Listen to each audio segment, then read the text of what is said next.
And spotlight me. Good morning. It is Sunday, February 26th, and we welcome Rabbi Dr. David Barak-Gorodetsky. And I am very excited to have him here at Makom Solel Lakeside virtually, because what a week. Now, he does have a presentation for us, but he promises he'll get to current events. Rabbi Dr. David Barak-Gorodetsky is a historian and scholar of Jewish thought. His research interests include pre-state and early state Israeli history, Jewish American history and religious thought, political theology, post-secularism, and Israel and world Jewry relations. His manuscript, Judah Magnus, the prophetic politics of a religious binationalist, published by the Jewish Publication Society and the University of Nebraska, is an intellectual biography of an American Reform rabbi who promoted binationalism in pre-state Israel and Palestine. He has his smicha. He became a rabbi at Hebrew Union College in Israel. He has also served as a congregational rabbi in Israel in the Ramat HaNegev Regional Council. So really, with no further ado, David, please take us away. Okay, hi everyone. Great to see so many of you here this morning. It's a beautiful day. I'm actually in Chicago as well at the moment, so we meet virtually, but I'm actually not that far away. I'm at the University of Chicago. I'm a visiting scholar here. I was here for two years actually. Back through COVID and the year after that, and now I came back just to teach an additional quarter. So I'm excited to be here with you. I hope you get to enjoy some of the great weather we have outside here. I will say that as an Israeli, I actually enjoy the cold, that we don't get that much on outside. So still a pleasure to see the sun out. I wanted to focus. I'll maybe introduce myself, just maybe a few other things. I run a program for American Jewish Studies in Israel at the University of Haifa, which is called the Rudiment Program. So a lot of my work also has to do with the way Israelis understand American Jewish life, introducing American Jewish life to Israelis, and very much, on both sides of the pond to that end. I wanted to prepare a discussion mostly around the current situation of the Reform movement in Israel, its successes, its failures, its challenges. And I'm mostly an historian. I will occasionally address some historical aspects as well. I know everything is also, things move at a different pace in Israel, and there's a lot of things that we would like to question and ask and respond. So I'll leave some time for that as well. I'll try to speak for about maybe 20, 25 minutes, occasionally opening also for questions, and then we can also move for a wider kind of Q&A and also kind of address the current situation as well. Is that fine? Does that make sense to you? Absolutely. Okay, great. So let's move forward. I'll share my presentation and we can begin. Our congregation just took a trip to Israel, and I see some of our participants who are here, and they just got home. Good for you that you're here and over the jet lag. So yeah, I understand there was also a CCAR delegation in Israel. Yes. The rabbi was part of that as well. Yes. So I'll address that. I'll say one more thing about myself. I'm a rabbi, but I'm also a scholar. So it's a certain, position in relation to what we're talking about. So I'll try to wear both hats and share some of my experience as well, but also a more kind of, academic aspect of the discussion. Perfect. Okay, so I hope you can see my presentation. We can see this is kind of what I wanted to do today is mostly begin with a short outline of the Israeli religious demographics. If the question is, what is the Reform movement in Israel? What is its identity?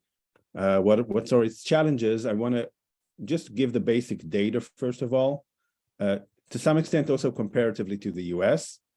Then I want to talk mostly about the structural challenges and opportunities for the Reform movement. I'll integrate some history here and there in between, tie in a few historical stories into the kind of wider discussion of the current situation, and then we'll kind of leave time for discussion and questions. So this is the basic religious landscape of Israel based on the Pew 2016 report. The Pew is very famous for its U.S. Jewish related reports, but they also held a pretty substantial report and research aspect in Israel. So if you look at Israeli society in general, the Jewish population in total is about 80% of the population. You can see that in the pie chart. And you can see that there's the ultra-Orthodox and Orthodox congregations are about 18% of those 80%. The Masorti or traditional, which is a very important category in understanding Israeli religious life that has a lot of effect on the acceptance of the Reform movement in Israel. It's the Masorti, traditional, usually Mizrahi Sephardi constituencies, is about 23%, and Chiloni define themselves as secular.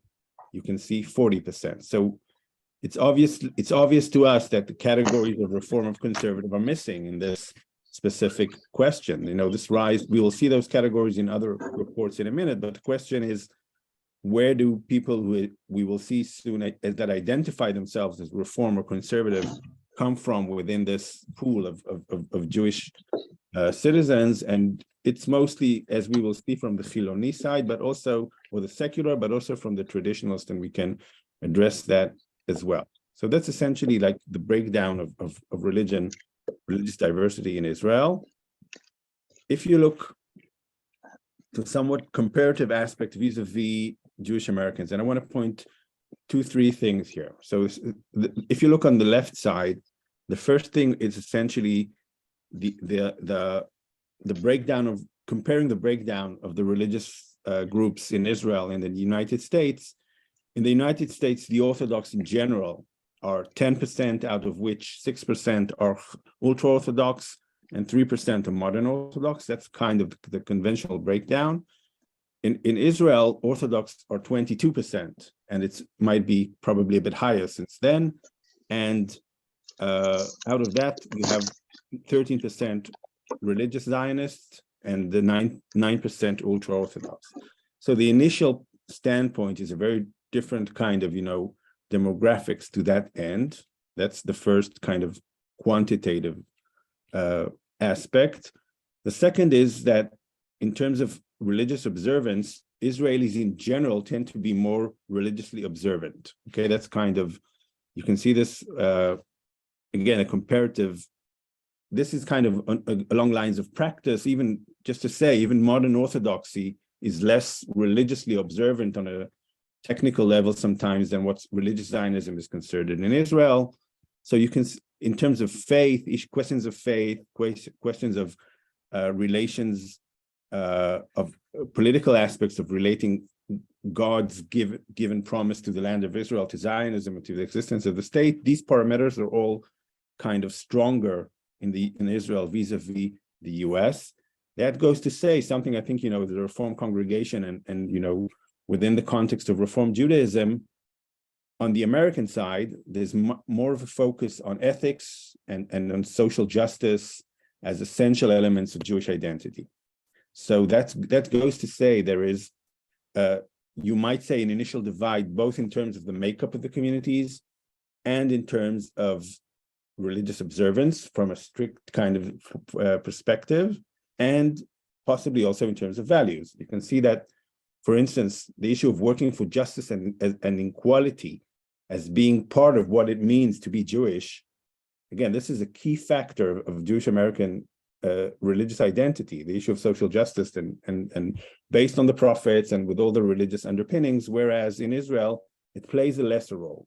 And that's something that we're aware of, and we can take forward as we move down the road. Any questions so far, or any initial kind of comment on this from anyone?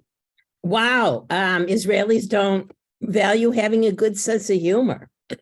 Where is that? I never noticed that. Yeah, I like to, I like to be funny. I don't know if I am funny, but my eye was drawn to that, and I was like, whoa. Well, I guess they are more serious.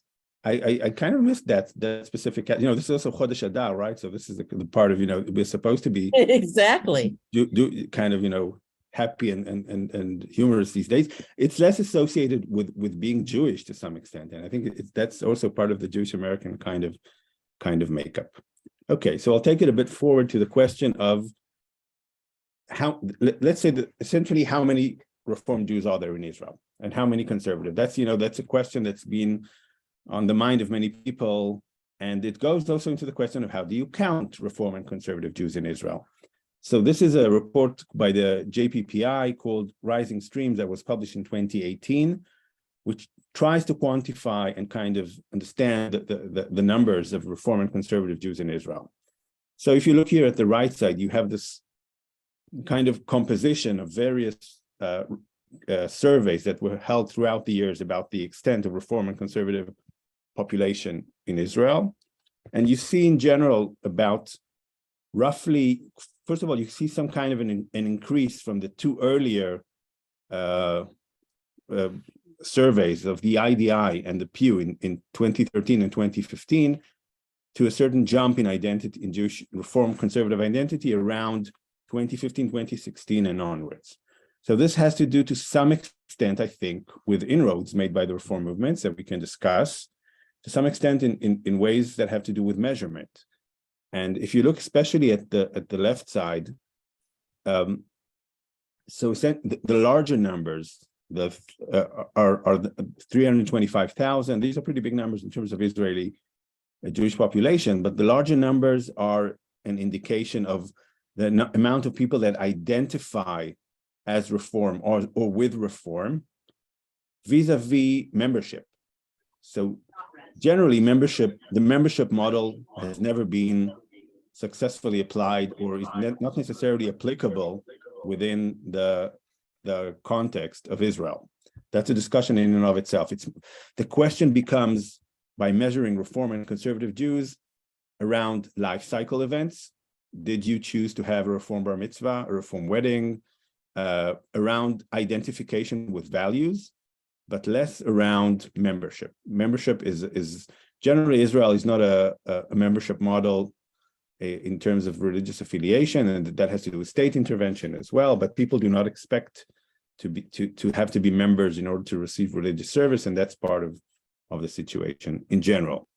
So that's kind of, the general outline of the lay of the land of the movements itself and the people, how many people we have in each place, etc. Okay, so why is that? Okay, the question comes to be, first of all, does represent a certain increase on the one hand in inroads. On the other hand, generally compared to the US, you look at a relatively low number of Reform conservative Jews in Israel.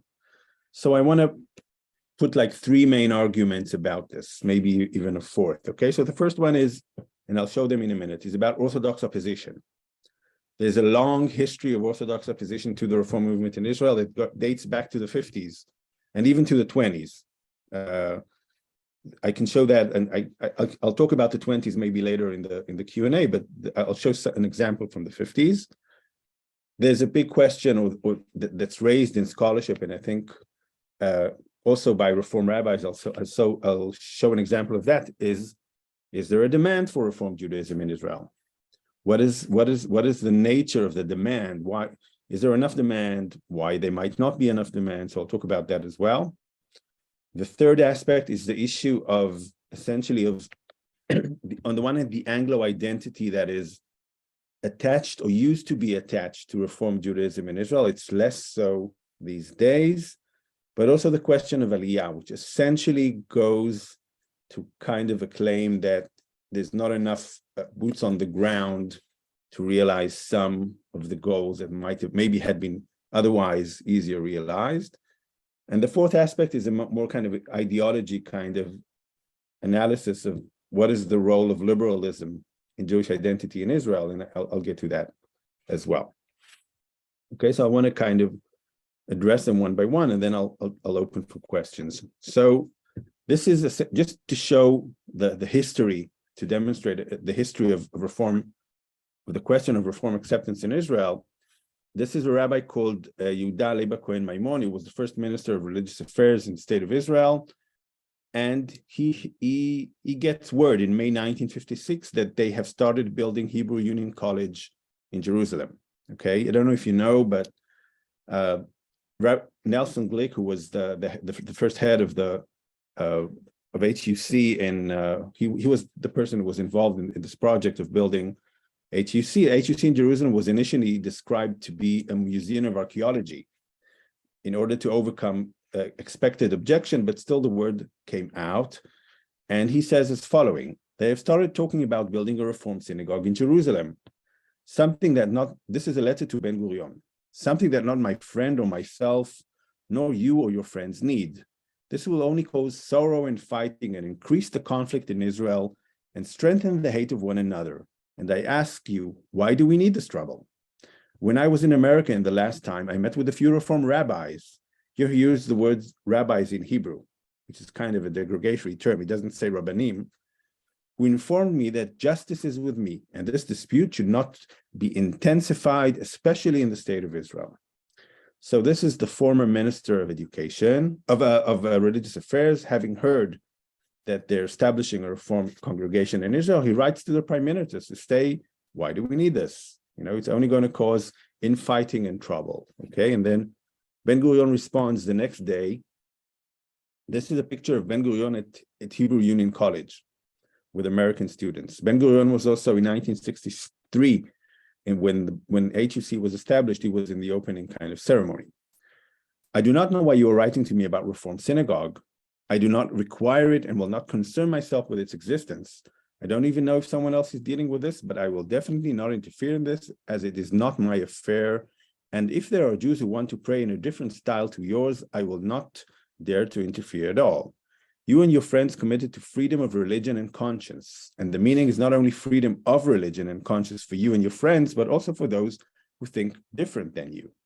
The attempts to coerce through the state the maintaining of religious laws will bring about a terrible dispute that could, God forbid, destroy the state.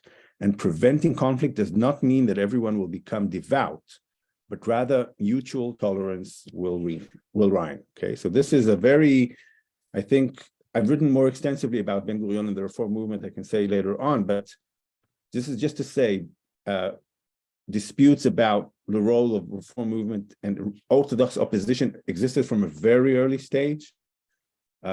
At that point of time, in the 50s, there was political clout to the other side in responding to those claims on the one hand, although I will say this is not a public discourse, and I can say something about that in a minute, but Ben-Gurion himself was in many ways very positive about the Reform movement, and I can say more about that as we proceed. So the first aspect is obviously, when you look at the Reform movement in Israel, Orthodox opposition, okay? Aspect number two is a question of demand.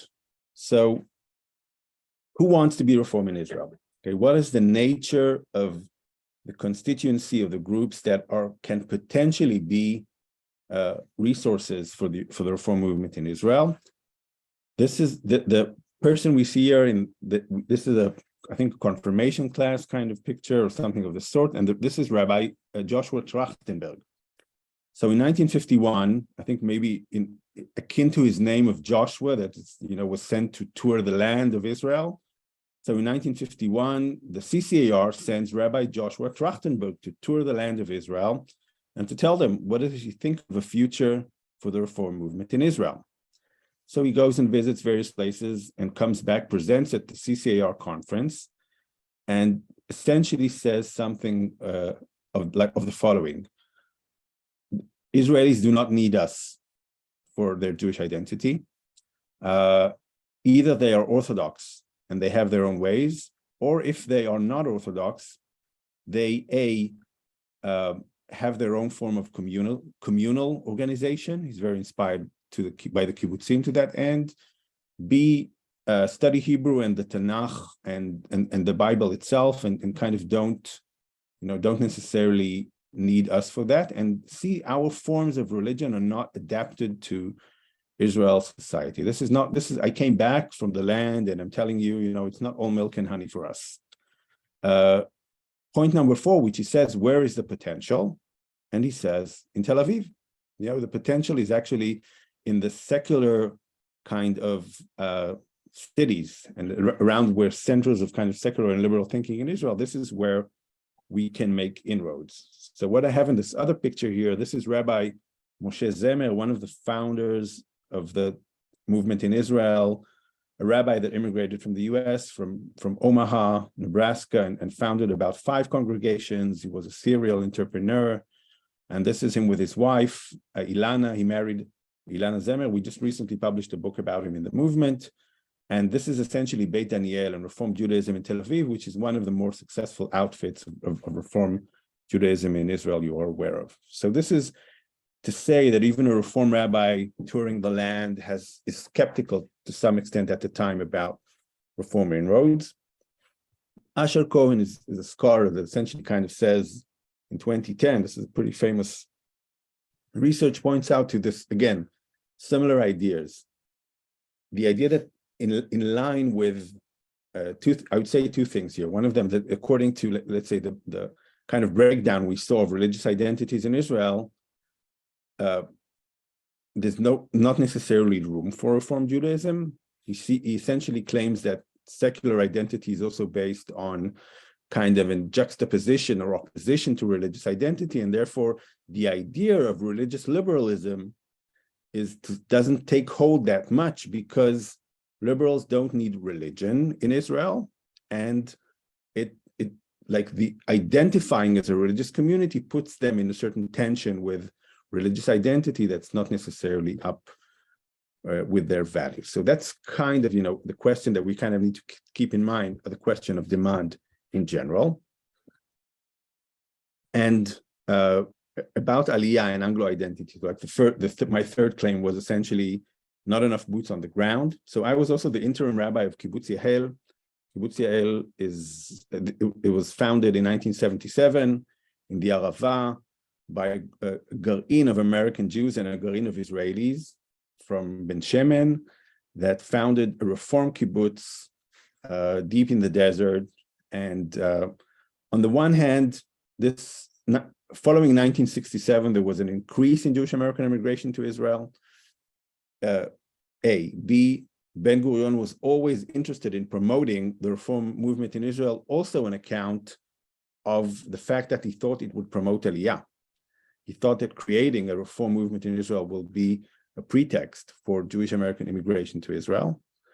And C, if you look at the numbers of Jewish American immigration to Israel in general, it's an average of about 2,000 people a year for the first 70 years of Israel. That's where I have the data.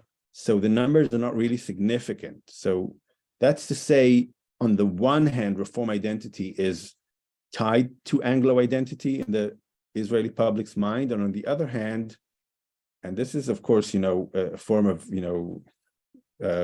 maybe wishful thinking, but the question, like, had there been maybe larger numbers of immigrations, as there were from other places in the world in which brought their own kind of Jewish identities, maybe there would have been a possibility of this kind of native integration of Reform identity into Israel. So those are the bigger kind of themes that relate to this issue. Any questions so far? I want to, after this, I want to walk into like an opportunities and challenges kind of analysis, but any questions, and more contemporary. Any questions about this, like the structural kind of ideas? How do you feel about this? Any questions? You can unmute. I'll stop for a second, and then I'll go back into another phase of the discussion. I did put in the chat the Arava is very close to Eilat, so it's really warm there. And David, also from Beersheba, very warm there. And a Garin is a group of people who decide they're going to make Aliyah together. And it's something very familiar in our youth movements, Young Judea, Habonim, Hashomer Hatzair. But I will say, in the Reform youth groups, I don't think it was a thing. Although Yahel, I'm sure, had a Garin, and those are Reform. It was a Reform group that went there. Yeah, I'll say just something about that for a second. Essentially, there's a garin that forms Yahel and a garin that forms Lotan, but the garin means they're trying to create groups of people to create a reform kibbutz in Israel, and they have a certain amount of following in the late 60s to establish one or two kind of groups, but there's actually not that much continuity to that project. There was also based also on BBYO and reform movement kind of connections. It wasn't really possible to have to sustain an ongoing effort to conduct Aliyah to Israel in the reform movement. Any questions so far, or do you want me to go to the current, maybe ramifications of this? I don't see any questions. Let's go to the. No problem. There's so much going on, right? No problem. Everything will tie back to this as well as we proceed. Okay, so I'll share some few additional thoughts.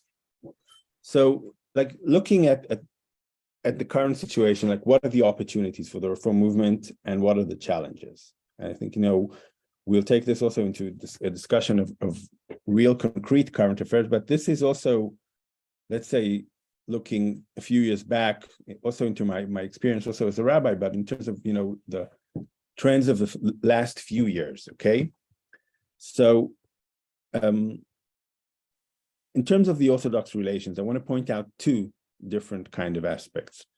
One that people might not necessarily be aware of. This was a pretty big thing that happened about a year and a half ago, is specifically by a rabbi called Eliezer Melamed, which is a rabbi from a yeshiva which is called Har Bracha, and he's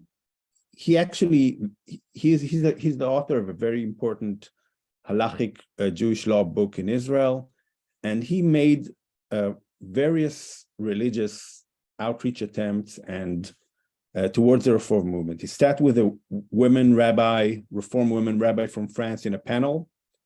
He had written about the need to integrate reform Jews in Israel. He had written halachically about how reform Jews should be treated that were in many ways radical.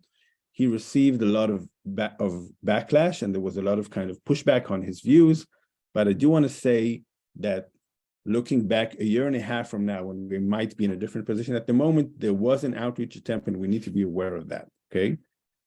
The other opportunity at the moment has to do with the idea of, let's say, anti-Orthodox backlash. It might be that this current point of time is such that the liberal constitution will no longer agree to accept the former idea of what used to be traditionally called orthodoxy is a synagogue I do not go to. It might be that the current, I am concerned about that because I think the ramifications from the Israeli society of that kind of breakdown are severe, but I think it might be that the extent of social breakdown between the two camps in Israel is such at the moment that it might assist people in overcoming their reservations about reform or liberal Judaism on account of a very strong opinion of where orthodoxy has gone in on various questions. Okay, so that's one. Another opportunity that has existed in recent years is generally around the kibbutzim and around the regional council. I was a regional council rabbi in Israel. Amongst other things, regional councils, rabbis are funded by the state in Israel. So regional councils are generally regional areas that cover, usually they contain many kibbutzim and many moshavim, many smaller kind of agricultural areas. And because it was technically possible to fund rabbis through the state in those areas, the number of reform congregations in regional council expanded from around 1 or 2 to around 13 to 15 in, let's say, between 2015 and 2020. So this is something that kind of created an opportunity for the movement. Another opportunity or another avenue and opportunity, again, has to do with the centrality of Tel Aviv, especially around the issues of, let's say, LGBTQ rights, reform movements, response to that, in Israel, the attempts to defend those rights tied also into the locality of Tel Aviv. So part of the opportunity created for the reform movement is by its identification with these liberal values that can woo in people from the liberal camp in Israel. There's a young scholar called Elazar Ben Lulu who's been writing about this, and you can follow his work. And another opportunity has to do, I wrote here, beyond the Ashkenazi-Mizrahi divide. That is essentially to say, David. Yeah. Al Regel Echad, standing Yeah. on my, can you just give us a 2-sentence definition of Mizrahi? Yeah, so essentially the Ashkenazi-Mizrahi divide is, Ashkenazi is Jews from Western Europe and Europe in general, and Mizrahi is generally Jews from formerly Islamic countries, from North Africa, from Iraq, etc. So generally there was, there's some data on this by certain scholars, again, also by Elazar Ben Lulu, by others, essentially, the Mizrahi is mostly associated with the traditional camp in Israel, with the Masorti. These are people that have a strong respect for tradition, but don't necessarily follow religious law. Recently, there has been, I think, inroads for the reform movement in discussion with those specific groups and also with the makeup of the congregations. So many of the congregations in Israel are no longer immediately identified as associated with the Ashkenazi liberal group. And that also has to do with the makeup of the rabbinical cohorts that had been moving through HUCI. I'm saying this kind of very tentatively, and we can ask about it as we move forward. What are the challenges? So let's be and this can go into kind of a very direct discussion as we progress, okay? This current government in Israel seems to be, and again, I'll share, I think my concerns are obvious to everyone, but I think we are at a point where we need to see whether this is, whether this government is sustained, and whether the current attempts about the judicial kind of overhaul are to some extent moderated or blocked. I'll say something about later on, but it seems to be that this current government is, let's say, more outspokenly willing to oppose reform movement on all fronts without taking into consideration Jewish American concerns. I think that's something that had to do with a suggested law that would ban certain forms of practice and certain forms of dress in the Western Wall. That was shot down. That's a law that was proposed about 2-3 weeks ago and shot down by Netanyahu specifically. But it seems to be like the government is kind of willing to overcome earlier reservations that had to do with Jewish American responses and kind of go, let's say, more aggressively against the reform movement in Israel. Another challenge that I would kind of say general challenge at this time is the question of the erosion of Jewish American support towards Israel in general. Like this, in many ways, this ties in together, but the extent to which Jewish American support of Israel is eroded on account of current concerns, on account of concerns relating to the Israeli-Palestinian conflict, a wide array of concerns, that actually decreases the further leverage of the reform movement in Israel. And the third aspect that I'd like to kind of point, and this is also comes from my more personal congregational aspect of rabbinics, this is a discussion that's been prevailed in the reform movement throughout recent years. What are the pros and cons of the politicization of the reform movement in Israel? On the one hand, it's obvious, and I think the reform movement has also taken that position. It's obvious the extent to which liberal values are a political issue in Israel, and to that end, Reform Jewish identity is obviously political in Israel as well. It ties into Jewish American sensibilities about liberalism and politics, and we all understand that. I'll say also in a very personal rabbinical perspective, and I think also I've heard this from quite a few other rabbis, and there were quite explicit discussions about this in the Israeli rabbinical body. If you are trying to establish a congregation and the demand is not that high, you don't necessarily want political aspects to tie into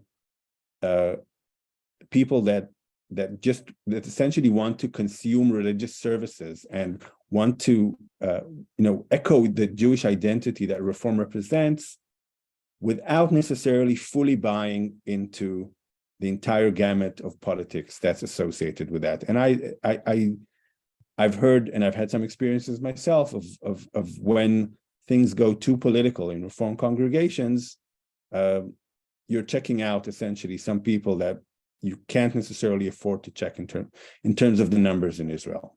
I know that in Reform congregations in the US, you also have some conservative politics, but it tends to be that most of the politics are liberal. And in Israel, there is a price sometimes paid by politicization that needs to be taken into account as well. Okay, so this is the end of my formal presentation, and I'm opening it up. Okay, so what are your thoughts? What are your questions? How does this We have one question in the chat from Evie. Yeah. We know that Reform rabbis can't practice in Israel. Are rabbinic ordinations from other countries honored in Israel of any denomination? Reform ordinations from other countries are not acknowledged in Israel. Others, to the best of my knowledge, they are. It depends on, there have been issues also with Orthodox ordinations in the US for a while. There was a history of some not being recognized and some being recognized, but generally Orthodoxy is acknowledged in Israel as a form of ordination. Okay. Open for questions. Of course, I have many, so. Well, you all think about it, and then I'm going to go. We've seen, and it's made, I don't know, well, I've seen on the news that the I don't want to call the demonstrations in Tel Aviv, Jerusalem. My cousin from Beersheba said they had 4,000 people in Beersheba, which is kind of mind-blowing. What do you think, what will be the effect of these demonstrations? Okay, so maybe I'll take a few questions. I see there's another hand or two, and then right. Sarah. Yes, Sarah. Yeah, I have a question. If there are rabbis that are supported in the kibbutz or the regional councils, can Reform rabbis serve there? You said Reform ordination is not approved there, but can you explain more? Yeah, sure. Thanks. There was another question, Alice. Wait, Alice. There we go. You're unmuted. Oh, I'm sorry. Okay. I know mine was more a comment. I don't know. There's so much, but I was just thinking personally, and then how my journey has changed. I went to Israel as a 19-year-old in 1968 on a history trip. So you know, okay. We spent a lot of time at kibbutz. It was very, it was the 60s in the United States. It was very secular in Israel. It was just very easy to make a very, very strong identification with Israel and what Israel's going through. Okay, and then now, I haven't stayed the same as I was when I was 19, but I still have the more liberal kind of feelings, but Israel has gone so much the other way. And well, just to say one more personal thing, but my husband and I have a son that works for AIPAC, and we've been involved with AIPAC. So I feel, as an American Jew, I feel so torn, and I'm just confused and torn. I don't know which way to go. I want to support Israel, but I'm torn about supporting Israel. Okay. We have one other We have one other question there. I answered one of them, and I'm extremely interested in this from Corey. Can you talk more about young adults' view on Reform Judaism in Israel, for example, those in their 20s and 30s? Okay, thanks. So again, first of all, I'll just start in relation to Alice. I appreciate also, I've been talking about this in various congregations here, also in this area, and I very much understand, the way people are, torn in relation to this, and I'll try to give a kind of framework for that, and maybe it will be helpful. Okay, so the question, there was a question about, I'll leave the question about the demonstrations. I'll tie it also into Alice's question, but it has to do essentially with like how the politics are on this in Israel. Kibbutz, essentially, the current situation is that kibbutz rabbis are funded by the Ministry of Cultural Affairs in Israel, so not by the Ministry of Religious Affairs. This is based on a Supreme Court ruling. Also goes into the question of the importance of the Supreme Court, I'm assuming. But essentially, there's a Supreme Court ruling that had to do with Kibbutz Gezer, which is a kibbutz that originally had a very strong reform. It's just south of Tel Aviv, already have a very strong reform congregation there, and they applied to being funded by the local municipality, and then that was essentially approved. So what happens is that in these kind of regional councils, you have an official regional council rabbi who is Orthodox and a Reform regional council rabbi who is sometimes acknowledged by the local municipality, sometimes not. But I'll just say I had a very strong relationship with the regional council. And I'll share also that a relatively good relationship with the Orthodox rabbi, in that he appreciated sometimes my ability to respond in situations that he could not necessarily do so halachically from his point of view, mostly relating to people from the former USSR. Okay, so that's one thing there. In terms of 1968, and so I'll say this. I think, first of all, American Jews have changed to some extent, but Israel has also changed dramatically in that period. And generally, my analysis or my understanding is that Israel is a post-secular society, a post-liberal, post-secular society. That's like the professional terms to that end. And that is to say that Israel is a hybrid society in which you have a combination of liberals and non-liberals. You have a religious identity that ties into various aspects of that discussion. There's two strategies for maintaining relationship with Israel as liberal Jews. And I'm to some extent putting the judicial aspect aside for a minute, because this would have been, we could have had this discussion, a year ago as well. And what I'm kind of want to say now. Thomas Friedman wrote also, I think he wrote in relation to the judicial aspect, the Israel we know is gone. Okay, like and I think in many ways, part of it might never have exactly existed as the way American Jews perceive it. That's something that's kind of, I think, revealed now. And the other aspect is that Israel will never be the kind of liberal, the liberal state that American Jews would expect it to be in terms of their own values. That's to say, it's a liberal. The way I perceive it is that Israel, the most internal debate within Israel is the liberal conservative debate. That debate is also very prevailing in American society, and it's part of a wider understanding of polarization. Within that context of polarization, Israel is the conservative partner and American Jews are the liberal partner. And there's two ways to go. One is what Daniel Hartman calls in his piece on September 2021, trying to maintain the liberal kind of requirements from Israeli society or expectations, holding it accountable to liberal values. And I think that's a lot of what we do as Reform congregations and communities. But the second aspect is trying to develop forms of bridge building, liberal conservative bridge building in Israel, with the Reform movement as a player in that kind of dialogue. And that's my kind of most forte, or what I'm mostly working on. So I'm mostly working on liberal conservative bridge building.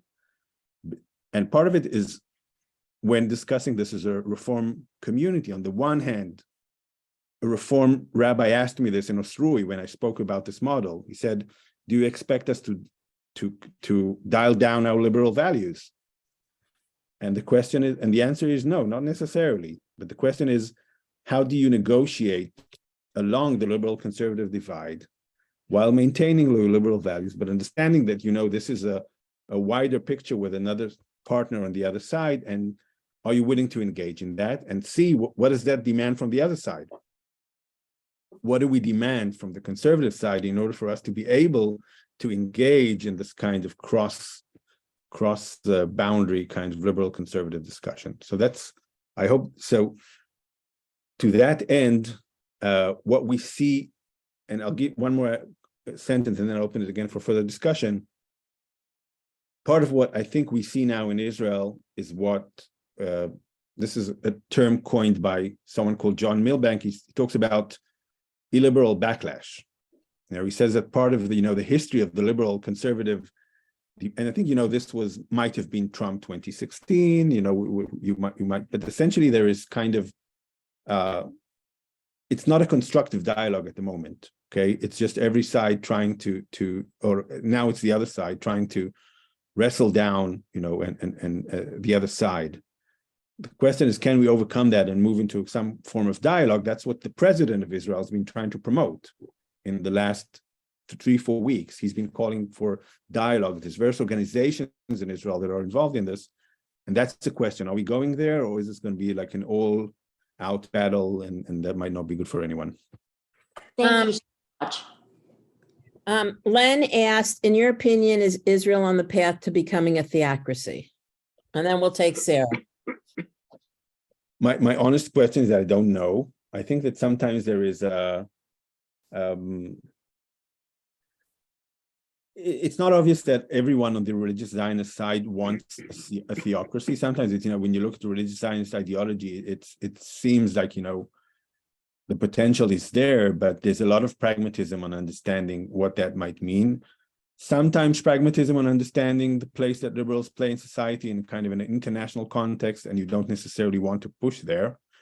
I think there is some of a messianic reading of the current moment, based also on the kind of the way the politics unfolded, because there were like 4 or 5 election campaigns which were, essentially deadlocked. And suddenly there seems to be a breakthrough. And for the other side, it seems to be understood as kind of, a justification of going full power in one direction. Mm-hmm. That's my kind of initial thoughts. Okay. Sarah? Wait a minute. Yes. Go ahead. I have a question regarding the presence of the HUC rabbinical and cantorial program in Jerusalem, where the seminarians spend their first year in Israel. How does that fit with the whole overall picture of reform and relationship to Israel? Here, the Reform Seminary has chosen to have their students spend their first year in Israel. They're a big Reform presence in that seminary. And how is that regarded by Israelis? And can you just discuss that a little? Yeah, thanks, great. So I'll just say, first of all, it's always been a selling point for Reform Judaism to demonstrate its commitment to Israel. The fact that there is a campus in Jerusalem and that rabbinical students are required to spend a year in Israel is definitely a very important step on behalf of the Reform movement in establishing its ties with Israel. Having said that, this was demonstrated, for instance, in May 2021 by what's called the Rabbinical Students' Letter. That's just a letter that kind of very strongly opposed Israeli policies and around May 2021 and the conflict around that. It's a letter that's structured as a lamentation of the destruction of Jerusalem. It's a very kind of outspoken kind of letter, and many of the HUC students signed onto that letter as part of their, let's say, their reservations about Israeli policy in relation to the conflict. So on the one hand, I think students, I don't want to ignore the fact that I think, there's a change in the rabbinical cohorts that seem to be more critical of Israeli policy vis-a-vis earlier generation. And that also plays into sometimes a generational tension within congregations, between, different generations of rabbis and different generations of commitment and to that end. So I think those are maybe the two aspects of HUC's existence in Jerusalem. What about Corey's question about the young people? I'm not. Yeah. Oh, sorry, I missed that. Yeah, I haven't. That's okay. It's my terrible handwriting that I couldn't notice what I had written to myself. Okay. And I think he means the Israelis, but I certainly working with this population, these many years, have seen the difference in young Americans as well. I'll say that for young Israelis, especially there was, let's say in the recent decade, there's been a very, I think, strong movement against Orthodox marriage in Israel, based on understandings of the ramifications it might have for women in case of separation, that, on top of, let's say, reservations of the way the service itself is held. And that's, even if you speak with Gilad Karib, that has been a very strong inroad that the Israeli reform movement had made in terms of the number of marriages that were performed, although they are not acknowledged by the state. I think they're talking about 3,000 marriages per year or something like that. That's a pretty high number. And so one aspect is that younger generation, when it comes to get married, is no longer willing to play by the playbook of orthodoxy. And that creates a certain relationship with the reform movement. The other one has to do with LGBTQ rights, which is an issue that's very very favored by younger generations, and the reform movement positions itself as a champion of those rights in Israel, and kind of wins, to some extent, young hearts to that end. The question is, again, how do you translate that into the kind of either membership or kind of political outcomes? And that's to say that that still remains within, that often remains within a certain political camp that's already been predefined, or it doesn't necessarily break the boundaries there. Other questions? Yeah, Pamela. I was lucky enough to take part in Hands of Peace this past summer, and I had 3 lovely Israeli kids staying with me. And of course, I spent a lot of time questioning them. And I was very curious about kibbutzes, because I was lucky enough to stay on a kibbutz when I was 19. And they were kind of saying it's not such a thing anymore. And I was really surprised. Back in the day, it was like 4%. What's happening with kibbutz nowadays? Yeah, so the thing is, I wrote an article about this, about the relations with the reform movement and the kibbutz movement. So the kibbutzim are generally in decline in Israel in terms of their, not necessarily the population, but in terms of their political impact in Israel. They're associated with the labor movement and kind of a certain form of like a former elite kind of identity that's now not necessarily more associated with certain forms of religious Zionism that hold those positions in public administration, etc., or in the army, for instance. So the reform movement came late to the party with the kibbutzim.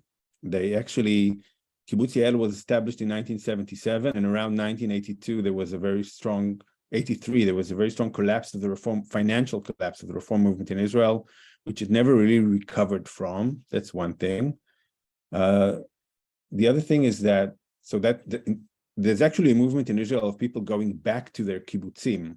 Kibbutzim are actually growing now in terms of demographics, a lot also related to the real estate costs in Israel, especially in places like Tel Aviv and Jerusalem. So people are going back to kibbutz communities, but it's true that it's not the thing it was in terms of the role it plays in Israeli identity in general.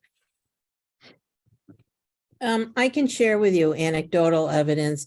I go up every summer, as everyone knows, to Azrui. We have a big mishlachat. Those are madrichim, counselors who come from Israel, all Israelis, and many, I'm going to say almost all of our madrichot are women counselors. Not one of them has become bat mitzvah.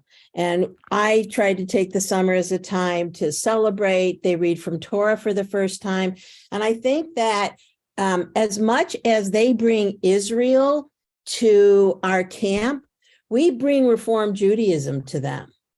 Because, this could, end up as a commercial for Artza, which is our partner in Israel. And, just getting the word out.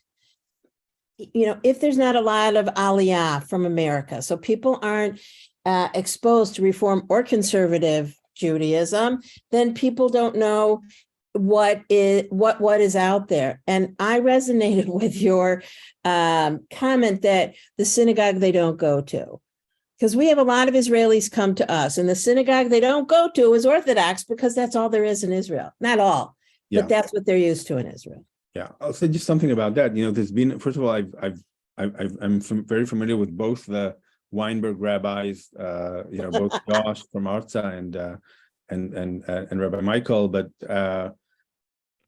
there's been in many ways part of what the American Reform movement has to offer to American Jews is sometimes best understood here when people come to camp, when people come to congregations. Again, I run a program for American Jewish Studies at the University of Haifa, and we take people to Hebrew Union College in New York City, and we take people to Reform congregations. And we have quite a few students that are religious Zionists. That's also part of what I'm working on, encouraging that. But there is an outreach of kind of religious Zionist camp that's interested in knowing more about American Judaism, and they are usually very much impressed by Reform, by HUC, by engaging directly with Reform religious life. So that's something to be said in favor of that. Also, in the sense that there was, in the last 20 years or so, there's something which is generally called the Jewish renewal movement in Israel, which has to do with people like essentially giving up on their more secular identity and getting more interested in Jewish texts and Jewish studies. And the Reform movement has also tapped into that and been able to kind of build on that. Again, my current concern, the previous government was very much kind of a unity along various lines and kind of encouraged kind of common good discourse, which is now eroded. And I think that actually pushes some secular Jews away from Judaism altogether, instead of being able to relate to the kind of offers that we put forward. Having said that, also, life cycles are places where people make choices. They get married, they have a bar mitzvah, regretfully they die. It's points of time in their life where people really, and also this is on a communal kind of regional level. There's so much that's achieved with people at that kind of level when they want to engage around real life issues. That was also kind of my question about politics, kind of keeping in the back of the mind that part of the affiliation with Reform Jewish identity is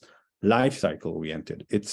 This gives a response to our spiritual choices in times of need, and not necessarily directed just to the bigger politics, which is always controversial in Israel, always complicated. Lee Rivlin, Lee, I unmuted you. Go ahead with your question, and then we have one other question in the chat. Hi, thank you. I feel like Reform Jews in the United States have become quite comfortable sharing their dissatisfaction with Israel and some of their policies and what's going on there. How does this impact Israel from a PR standpoint to have U.S. Jews, being openly critical? Yeah, well, I teach, I didn't share this directly. I teach two courses here at the University of Chicago. One of them is Religion in Israeli-Palestinian Conflict and Peacemaking. So that's totally, directly relating to the conflict. And the other is political theologies of Zionism and religion and state in Israel in general. So I'll say this, on the one hand, it's first of all, being critical is also a form of engagement. It's a means of saying that you care, and it's also a means of negotiating the identities of Reform Jews with Israel. And I think it's a constructive process to that end, and it needs to take place. I'll say that also there's a certain backlash in Israel sometimes in response to that. It's not that Israelis necessarily, like being, criticized, or there's also sometimes concern about that, over coloring the way Reform Judaism is perceived in Israel as politically critical. And the other thing is, I think, I regret to say, but let's say in more critical political settings, it's easier to be very vehemently or bluntly critical of Israel if someone Jewish had said that prior to you. So, it might be that, in a classroom, someone would not say something extremely critical, but once the Jewish students had said, I don't know, colonialism, apartheid, ethnic cleansing, or whatever, so then it becomes legitimate as a form of discussion by other students as well. So I'm just saying, it's a complex situation to be in. Another question. I know we're going to have to wrap up soon. How do you get funding if you're not an Orthodox rabbi? So it's difficult. That's part of the. Again, I was lucky enough to be one of those that got funding from the state. For other congregations, sometimes it's based on donations. Sometimes I'm trying to think, what is the rabbinical funding model for there's also, by the way, the question of synagogues and getting a building, which is a big issue in discussion in Israel. Generally, if you do not get funding by the state, the funding is through the Reform movement itself in Israel, based on its economical resources and kind of, let's say, resource development. And many people are part-time rabbis. That's another thing. And the third aspect is that life cycle events are sometimes a source of income. So if you hold bar mitzvahs and if you hold weddings, that's a source of bar mitzvah that goes of income that goes directly to the rabbis to assist his own kind of salary at the end of the day. Yeah. Very, very, very interesting. Again, another reason to support ARTSA, because they're doing great work in Israel. And, I feel very strongly that we have to support, especially the Reform movement in Israel. And I've said this about synagogue membership, and I can say it about Israel. It's like family. You don't always get along with everyone in your family, but it's your family. And the same, with your congregation, that you have to be supportive, and so that they're there for you, and you want your family, your congregation, and Israel to be there for you. And I know if my personal children were listening, they've really been inculcated very differently. I have a very romantic view of Israel, and spent my junior year abroad there and met my husband. And, I'm looking forward to working with those younger adults, whether it be at Macomb, at camp, wherever I see them. There's a lot of work to be done there. And David, we super thank you. We're going to be inviting you back, since I'm the one who does the inviting. And I would love to take a course with you, because it was just so interesting this morning. And we look forward to hearing from, really, kol hakavod to all of those people who got up. I guess some of you have been home from Israel a little bit longer than others, but wow, you're here. And I know that you're going to want to share with us everything you did in Israel. And great morning. Okay, thanks everyone. It was a pleasure. Also great to hear that people had been to Israel and just came back, and hope to be speaking with you soon again.